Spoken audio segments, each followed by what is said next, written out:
No further ado, please help me welcome Mr. Ryan Moran. Give him a round of applause, guys. Oh, hey, entrepreneurs and marketers. Hey, Chris, what's up, man? Hey, first things first, I know how hard doing these events is, and I know that all of us as entrepreneurs sometimes take for granted the fact that we show up in a room and some of the best marketers and entrepreneurs are a handshake away from us, and I know how terribly difficult and grinding and hard putting on big events with hundreds of people is. So could we give the team and Nate and the rest of the crew a round of applause for putting this on for us? Thank you. It's always interesting. I feel very humbled to be in front of marketers because I think that marketers have the most powerful skill in the world, and it's being in front of millions of people at scale. Think about this for a second. Take any of the 25 average people that you meet here and put them in a room, and if they know this much about buying traffic, about conversion, about email marketing, about customer value, take 25 of those people. Those 25 people have more influence than Dr. Oz. Some of us owe a lot of thank yous to Dr. Oz because he made conversions bump for a really, really long time on sales pages. And 25 of the average people here have more influence than that. Now, somebody like Oz has brand, which we're going to talk a lot about. But marketers, on average, have the ability to scale anything quickly. Now, at the same time, I noticed this problem in this community specifically, the community of media buying, driving a lot of traffic, blowing offers up overnight. And it's this idea that we can scale anything, but we're often scaling really, really bad offers. And I get it. Like, I totally get it because most of us as entrepreneurs got into this world because we wanted a better life. Most of us got into this because we wanted money. And there is absolutely nothing wrong with that. It's not better or worse to be a benevolent entrepreneur versus being someone who is just a greedy capitalist. I own capitalism.com. I am totally on board with being a greedy capitalist. But as a marketer specifically, you have a very unique set of skills. You have a very special set of resources and skills that, if applied well, make you way more money than you would ever have promoting shitty offers. So I, just like you, got into this game because I was wanting a better life. I remember the moment. I was 16 years old. I worked at Dunkin' Donuts. We called it the DD Cafe to keep it a little bit more posh. Girls will be like, I'm going to come see you at the DD Cafe. Yeah, you are. I got free donuts. I actually won. I was the president of like my student council or whatever it was, and when I was running for president, I would just bring in all the leftover donuts and give them away. It was great. Yeah, that was my first experience with voter fraud, which thankfully doesn't happen anymore. Anyway, the bribing votes, that doesn't happen anymore. So I worked at Dunkin' Donuts for for just over minimum wage. And I remember coming home one night, and I still had the smell of coffee on my skin. I'm in bed. I'm just about to fall asleep, and my door very quickly, almost violently opens, and it's my mom. And there's a quiver in her voice, and she says, "Ryan, you broke the washing machine." Now, I didn't know. I actually spoke to her about this last week because she saw one of my keynotes. And I spoke with her last week, and she's like, "You know, Ryan, you broke it twice." I did not know I broke it twice. Apparently, there was a screw. You had to screw in. I didn't know that was a thing. and I broke the washing machine. $50 repair. She claims she pays for it. I paid for it out of my tip cup from Dunkin' Donuts. But the thing that stuck with me about that experience was my mom was so upset over this $50 repair because it set her back yet another month. And that was the moment I decided, all right, I'm going to live a different life. And the reason I tell you that is because we all at some period in our lives had this shift where we were going to have a different life, a different experience, and so we acquired certain skills to be able to do that. For me, that was email marketing, that was search engine optimization, and I went on the journey of becoming an entrepreneur. But I don't know if you've had this moment yet. I hope you have it, where you realize that the people who never graduate from that moment of, I am just going to extract as much as possible, you really don't even like hanging out with them. And the people who put up shitty offers and drive a bunch of traffic to it and burn it and worry about the FTC coming after them and have sleepless nights because any of their traffic sources could go away, you just realize that was never the better life that you wanted in the first place. And so what I'm here, if I can encourage you to make one shift, it is that if you apply the skill set that you've built up into this point to a brand that is sellable, you're infinitely powerful. Infinitely powerful. And sometimes it takes coming to an event like this. Sometimes it takes meeting a bunch of people who you don't want to be like. Sometimes it is one insight that sets you on a different path. Happened for me right after I graduated college, and I was at an event like this, and I met a man named Perry Belcher, who's speaking tomorrow. You guys like Perry Belcher? Yeah, both of you. Woo! Right. So Perry put on this event. It was this event called Traffic and Conversion Summit. And I went to the event, and I realized, oh my goodness, the same skill set that I've been developing, the same skill set that I've been doing to promote offers, to sell affiliate stuff. If I really refine this and I apply it to something bigger, there's way more money to be made. And so I went up to Perry, and I was like, Perry, I am, I think I was 23 or 24 at the time. I'm 24 years old. I'm single.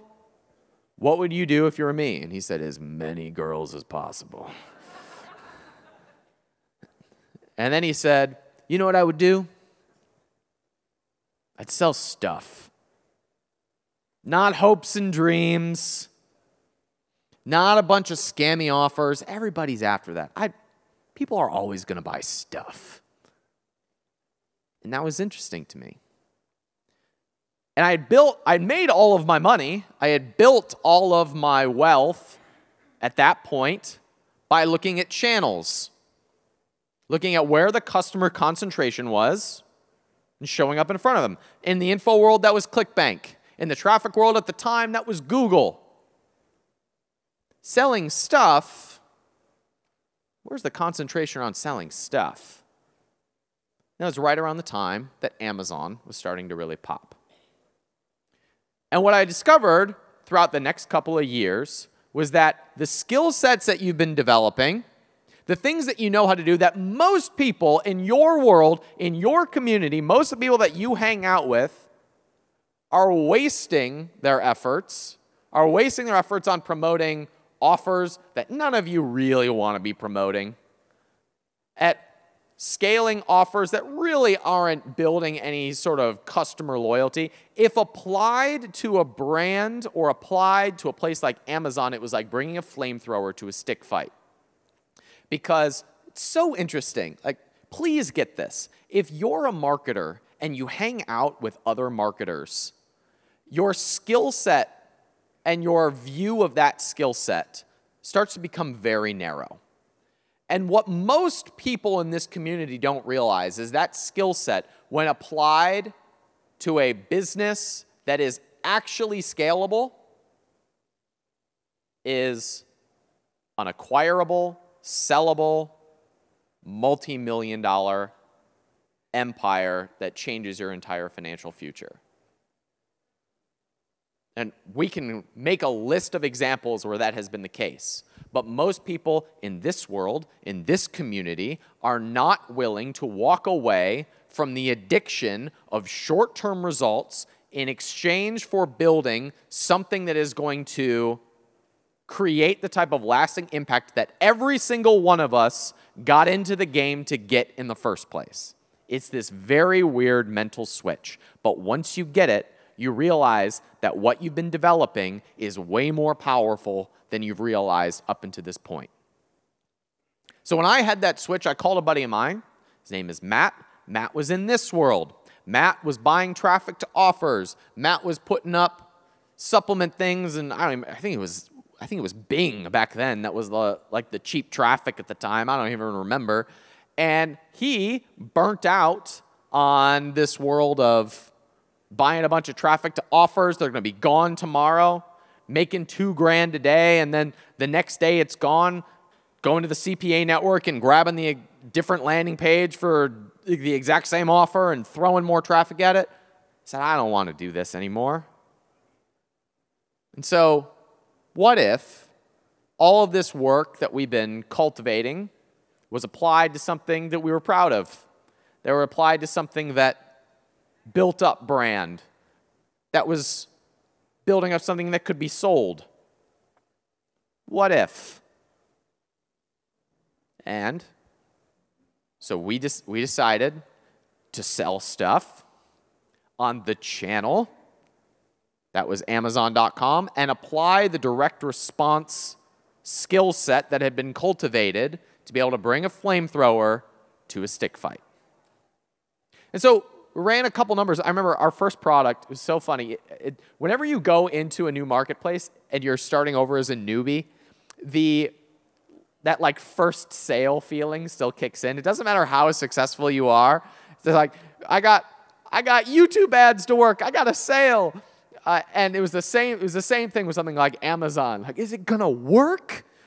And our first product, we got to 25 sales a day, and in our brains, we're like, wait a minute, okay, so we'll need 4 of these to have 100 sales a day, and 100 sales is $1 million business. Now, here's the interesting thing. I ran the numbers once. My best friend in the world was really big in this world. Still my best friend to this day. He actually lives out here in Scottsdale. I was with him last night, and we were kind of reminiscing about the days where we felt like we wasted our time applying our skill set to businesses that didn't matter. And the thing that he and I kind of talked about, a big realization was we ran the numbers on buying a lot of traffic to an offer, running it through an upsell sequence, paying or putting it on a network, having an affiliate, paying $70 for the customer for a $49 product, putting them through an upsell path, following up with them via email, or putting it on Amazon, and I was making as much per sale as he was. I was making as much per sale as he was, while he was worried about scale and churning and burning offers. I was putting all my energy into ensuring that my customers were having a good experience and they wanted to come back and buy more. And so a $1 million business was actually somewhat meaningful in terms of take-home profit. And because we're building up an asset that is going to churn out more products, it's now a sellable business. Because there was one other thing that Perry said to me, actually, when I decided to go this route, and he said, look, every entrepreneur wants to have the experience where you just sit on the beach and sip a margarita and you're, quote, done. And I will tell you that exists, but it doesn't happen while you're operating the business. It happens when you sell. And this was before I had ever sold a company, and I did not want to hear that. I wanted to hear, no, there's a magical point that you arrive at in your business where everything is systemized, customers don't complain. I wanted to hear that. Nope. It said it happens when you sell. And so when we decided to go this route, we said, all right, we're going to build this thing to sell. And so that meant building up customer loyalty rather than chasing churn and burn offers, because you can't sell an offer. You can sell a brand, and you can sell a business. You can't even really sell a temporary income stream. Man, I know so many people in this world who spend days, nights, weekends extracting as many dollars through an offer, and then they sell it for like 2 months profit. I sold a business. You sold your problems, is what you did. So, the valuable piece that you're building at the end of the day is the brand. What is a brand, fundamentally? A brand isn't sales. A brand isn't profit. A brand is trust. A brand is trust. The value of your company is in direct correlation with the amount of customer trust that they have in your business. The half a second that you compromise that, you have now compromised the valuation of your company. And in this world that is all about conversion, that is all about what is the immediate customer value, which is important, but not at the expense of customer trust. Assuming, of course, that you're building something that you want to sell, assuming, of course, that you're in this because you want to maximize your value in the marketplace and the value of your life. The second that is compromised, you become an offer hawker rather than building a legitimate business. And I can tell you, you will make way more money if you operate on a business foundation that can be scaled and as a result be sold. So we built up a couple different brands. We used Amazon. I'm often labeled as an Amazon guy. I am platform agnostic. I believe in going to where the customer is, giving them the easiest checkout process possible. And if you're selling physical stuff, that place right now is Amazon.com, and they're projected to double again over the next 3 years. So they're going to continue to be the powerhouse for a few more years and probably a few more decades. Still the greatest opportunity to launch a new brand, in my opinion. So we built that for 4 years. We ended up getting an offer to be acquired that we actually earlier than we expected, about a year and a half ago. We sold that business, and today my mom will never have to worry about a broken washing machine ever again. Who said boom? Yeah, boom sauce. So let's look at the landscape, like the state of the marketplace here. There have been a few very interesting developments over the last 12 to 18 months. First, Amazon made an acquisition a little over a year ago. Does anybody remember what it was? Oh, you heard about it. Yeah, they bought Whole Foods, and they ain't done. There will be more acquisitions. And the day will come when a company like Facebook acquires Target. What happened in the news this week? A retailer... What's that? Amazon did increase minimum wage, but Sears declared bankruptcy. I would not be surprised if you see an internet company acquire them. It's distribution. It would actually be a smart play for Walmart, because Walmart is trying real hard to get their e-commerce game. They're trying real hard. I've had a few conversations with some influential people at Walmart. They can't get out of their own way. Walmart, if you watch this recording, call me again. They're trying real hard. It might be a good play for them to acquire Sears and go Sears, like do a hybrid e-com retail. Anyway, all this to say that you're starting to see the integration of e-com and traditional retail. And it is only a matter of time, and we have our first example. It is only a matter of time when somebody is killing it on Amazon and you just start showing up in Whole Foods and other retailers across the country and across the world. Happened with Bulletproof. Probably the best example in our world. Started as a blog. Wasn't a particularly good marketer, good promoter, not necessarily a good marketer. Had a podcast, sold some coffee, started to scale it, and now if you walk into, and then sold a ton on e-commerce and Amazon, what happens? Walk into any Whole Foods and you will see dedicated space for Bulletproof. They'll probably end up being a billion-dollar company. This much application of good marketing to a well-done physical products brand versus a crappy offer changes everything. You show up with one of Elon's not flamethrowers to a stick fight. That's what happens. Now, a couple other things have happened in the last 18 months or so. Anybody familiar with ourXbar? About half of you, and yet they were still acquired for $500 million. Their revenues were under $100 million. It's kind of absurd. That's absolutely absurd. Now, why is that happening? Because big money cannot innovate as fast as entrepreneurs can. Company was only 4 years old.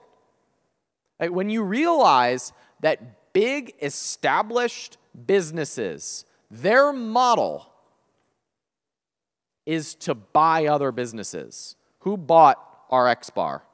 Does anyone know? Kellogg's. Now, Kellogg's has the infrastructure to build their own bar. They have their own bar. But they can't innovate as fast as entrepreneurs can, especially entrepreneurs who know half of what you do. A couple other acquisitions that have happened in the last year. I don't know if you've heard of any of them. One of them was called Dollar Shave Club. Dollar Shave Club. They sell razors. And they sold for $1 billion. Why? They dialed in one piece of direct response advertising. YouTube. And what did they do? They built up a whole hell of a lot of customer trust. And they built up a real brand, and it sold for $1 billion. And people in this world walk around like comparing whose dick is bigger than the other person's dick, who's buying more traffic than the other person, who's making bigger offers, whose upsells are more aggressive than the next person. And meanwhile, Michael Dubin dials in YouTube advertising and 6 years later sells for $1 billion.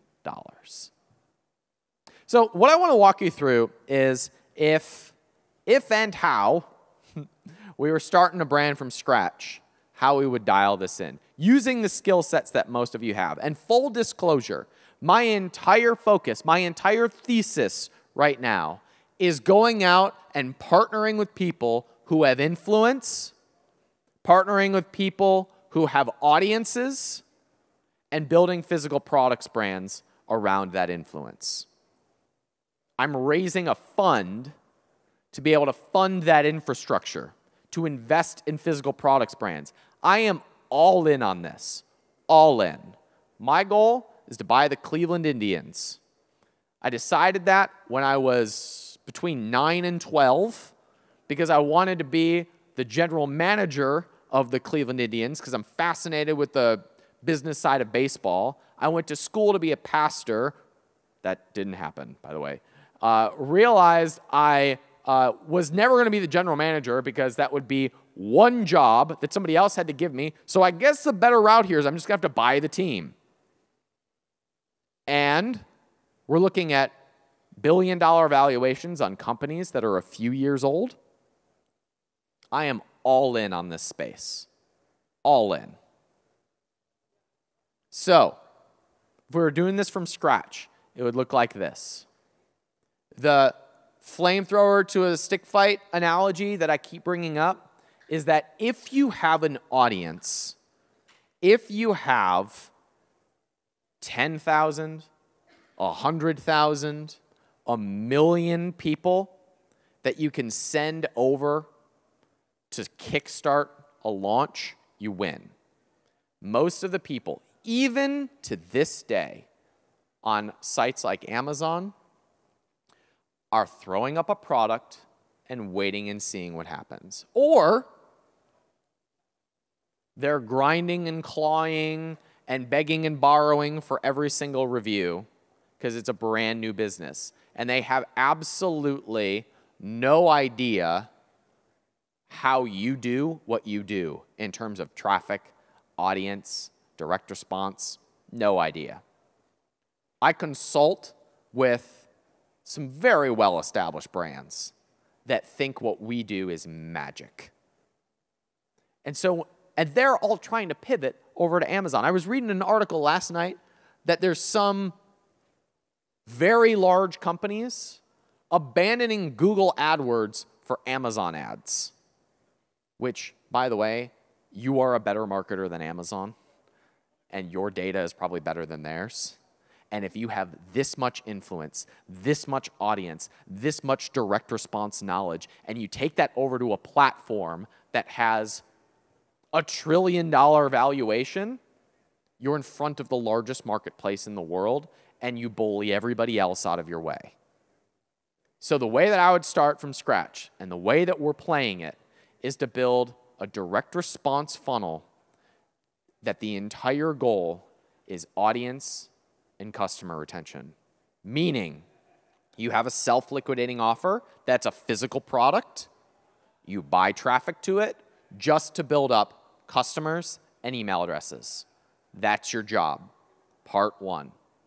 Part two, you're going to do an intentional launch of your Amazon presence. So this was one thing that we did really well. We were in competition with brands and businesses who, at the time, it was really popular to just give away a bunch of product to try and spike you in Amazon's algorithm. That was the play. So what we did was we just started doing traditional email marketing launches of our products. Seems kind of obvious. Nobody else is doing it. It's still to this day the greatest opportunity that I see. Like the entire internet e-commerce world is people who do really good marketing to channels like Amazon.